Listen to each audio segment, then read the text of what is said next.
Hey guys, this is Brady Nash, CEO of BNG Team, and we're going to be talking about our journey, where we started, and how we got to where we're at and where we're going.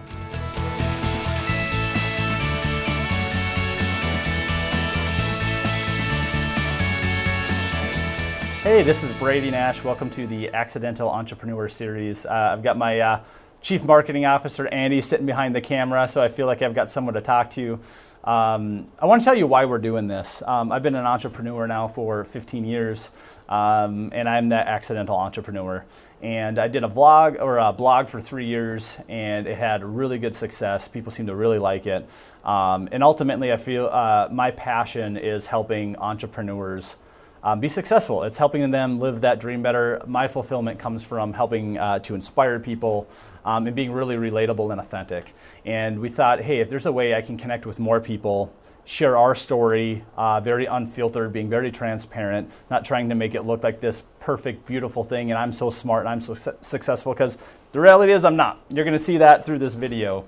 But I have learned a lot. When you spend 15 years meeting with entrepreneurs of all different kinds, from doctors, lawyers, to the small bakery, coffee shop, to Fortune 500 companies that I've been fortunate enough to sit in the rooms, mergers, acquisitions. You just learn a lot. You can't do that every single day for 15 years and not learn a lot, besides making our own mistakes, our own successes. And so I wanted to take, in this first episode, kind of this origin story of why we're doing it, kind of our path. Hopefully you guys can relate. That it wasn't, like I said, this gifted person that was so smart. It's quite the opposite. I feel, like I said, very fortunate and blessed. But take you guys on a journey that will also provide you guys value of the stuff you're going through, that you can relate to, how to overcome them, how to make your business better, hopefully help inspire you guys.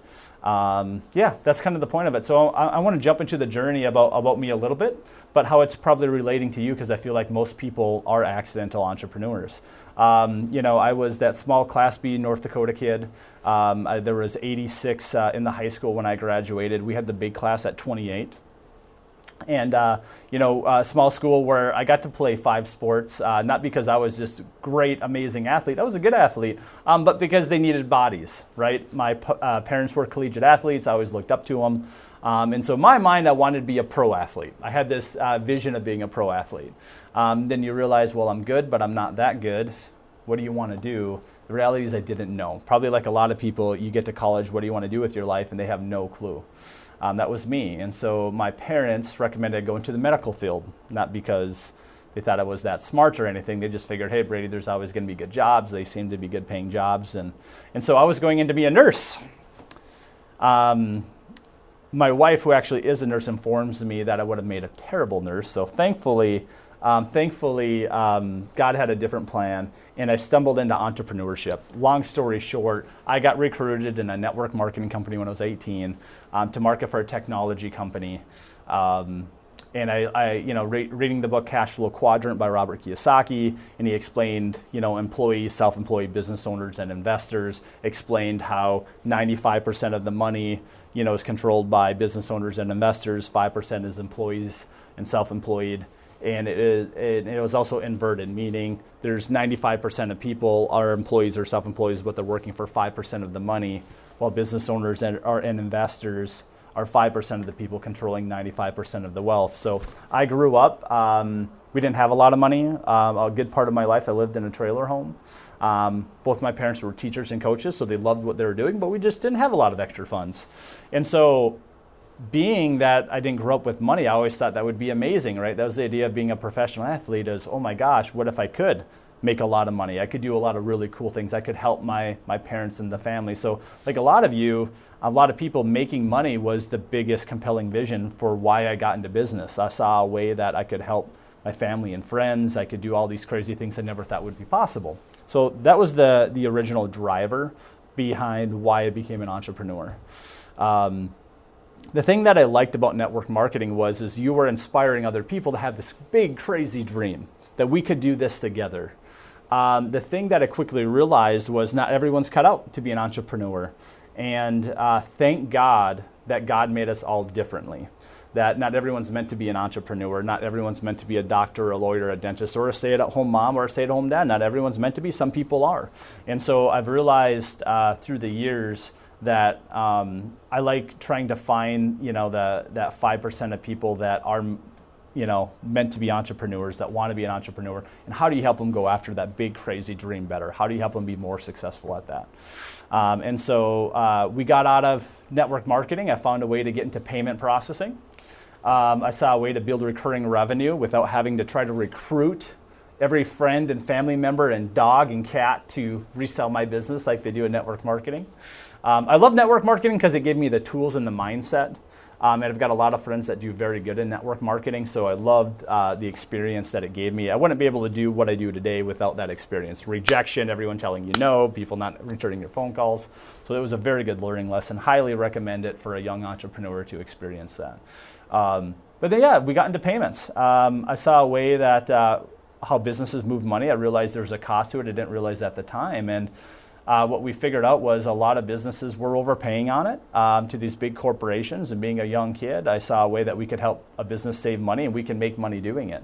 So that was kind of the beginning path, and that led into getting to know entrepreneurs. And then you start realizing all their other problems and issues. And we were someone that built deep relationships with our clients of the same recurring issues they were having. Payments, they were overpaying for credit card terminals, they were overpaying on rewards, they weren't getting good support. People would run in through a town, sign a bunch of people up, they'd never see them again, and they would get stuck in all these crazy contracts, paying thousands of dollars for a piece of equipment that maybe cost $200 or $300, and they were going to pay $50 to $100 a month for 4 years, like stuff like that. So these are the things. When we started out, we got a lot of referrals and relationships because we were providing them for costs, or even providing some credit card equipment for free for the relationship. And so again, our model was different because we weren't a turn and burn company, as we really built partnerships with people, and that led us into getting into the point of sale space. How do you create value around payments? Bars and restaurants weren't going to have a little credit card terminal. They wanted a whole blown system that would run their inventory, would run, what people are ordering. You could run loyalty on there.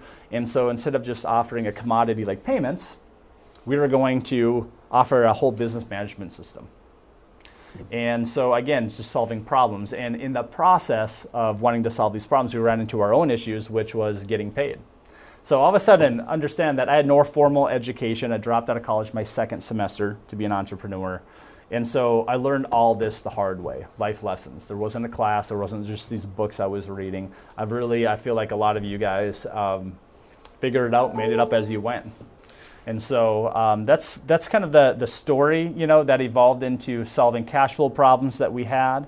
It evolved into marketing. How do you market when you're in your basement and you have no money? How do you compete against billion-dollar companies?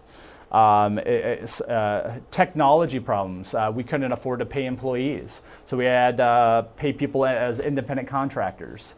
We had to hire our friends that were willing to work for free or work for commission only. How do you get to the point when you finally start hiring employees, and then you got to track accounting, and now you need a website, and we should have an office, not work out of our basement, so people take us seriously, and business cards, and all these things that you didn't realize you were going to have to do that you need to do, into growing into having a manager and a marketing team, and now just recently, an HR person, the scary HR person. And so it's been a heck of a journey from being 18 to now I'm 33 at the time of doing this. This is February 2020, at the posting of this video. Along the ways of going from being focused on money to understanding it wasn't just about money.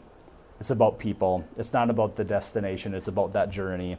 And where I had wins and successes and failures, learning from other people, their mistakes, their successes, and their journey of various different types of businesses, to getting married, having 5 kids. My wife and I, we had 4 miscarriages. My wife was on bed rest along this journey. Trusting people, being taken advantage of from big corporations where they have more money than you and they can stomp you out. We've gone through that journey. So I really want to go through this whole series about different experiences along the way that hopefully you guys can relate to. You'll find funny, you'll find ironic, you'll say like, I did that, or how did you get through it, to dealing with, hey, I'm really good at business, I'm growing my business, but my health is suffering. I mean, I put on 70 pounds from when I got married, and then I had high cholesterol, and I'm in the journey of getting that in check. I've lost 25 pounds and still want to lose another 40. Being real authentic with you guys to challenges of being a parent, being a good husband. I'm a Christian, how faith fits into our successes and wins, and the challenges that are there of always trying to be a good person, a good Christian, and help other people. And I'm just excited to share all these relationships and stories. We plan on bringing in other speakers and entrepreneurs, so it's not just me, it's that they can share to create some more color and have some more fun with it. And I'm just really excited to walk this journey with you guys, and hopefully you guys will find it valuable. So I look forward to 2020, what this will bring. And, thanks for watching. We're going to have, please comment. You can email us or comment actually on this video for any ideas that you want me to talk specifically about, whether that's culture, money, finances, debt management. I did get really good at debt management in this journey. Please subscribe and like this video. That will help us, again, know how many people are watching it as well. I look forward to talking to you guys very soon.